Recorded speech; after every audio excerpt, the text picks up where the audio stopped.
Berlin ist arm, aber sexy, das sagte einst Klaus Wowereit. Der ehemalige regierende Bürgermeister machte nie ein Geheimnis daraus, dass er einen Mann liebt. Berlin ist bekannt weltweit für seine Vielfalt.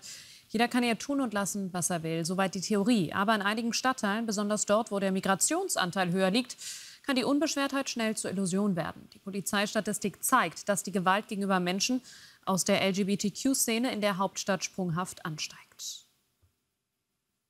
Berlin ist trauriger Spitzenreiter, was Queerfeindlichkeit angeht. 791 Taten wurden im letzten Jahr registriert. Ein prominentes Beispiel für diese traurige Wahrheit ist Kevin Kühnert. Beim Weltpolitikergrillen wird der SPD-Generalsekretär auf einmal sehr privat. Ich glaube, man kann in vielen deutschen Innenstädten problemlos auch als homosexuelles Paar Hand in Hand laufen. Aber ich habe dabei immer ein gewisses Restempfinden noch gehabt. Vielleicht reicht das auch für Menschen, die selber nicht homosexuell sind, einfach als Hinweis, dass die Normalität, die sich so viele wünschen im Umgang, die ist noch nicht da. Denn wir selber haben immer noch diesen Hintergedanken, uns lieber zweimal umzugucken, lieber die Situation noch mal zu checken.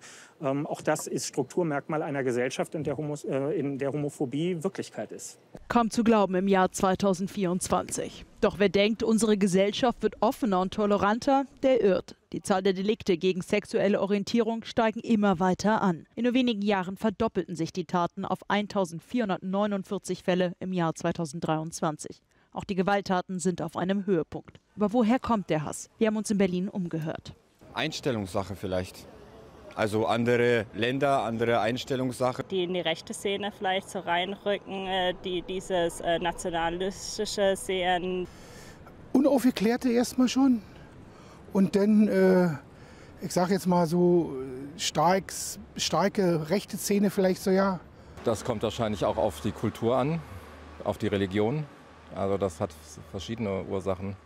Ja, unsere Gesellschaft wird konservativer. Man muss sich ja nur angucken, wer gewählt wird. Und ja, vielleicht haben viele es auch immer gedacht und jetzt kann man es endlich wieder sagen.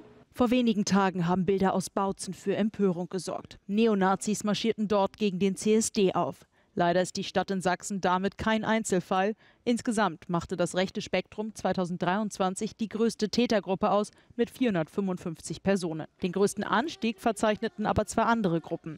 So wurden 212,5% mehr Täter mit Ausländer und 105% mehr Täter mit religiöser Ideologie festgestellt als noch im Jahr zuvor. Warum aber sind genau diese Gruppen besonders homophob? Bei Männern widerspricht das aus patriarchalischer Sicht dem typischen Status eines Mannes. Also das gilt als unmännlich, wenn jemand homosexuell ist. Man ist nicht Mann genug sozusagen und das wird dann auf einen herabgeschaut. Hier seien nun auch die Moscheen in die Pflicht zu nehmen, um Aufklärung zu leisten. Denn diese müsste so früh wie möglich beginnen, um Themen wie Homosexualität zu enttabuisieren.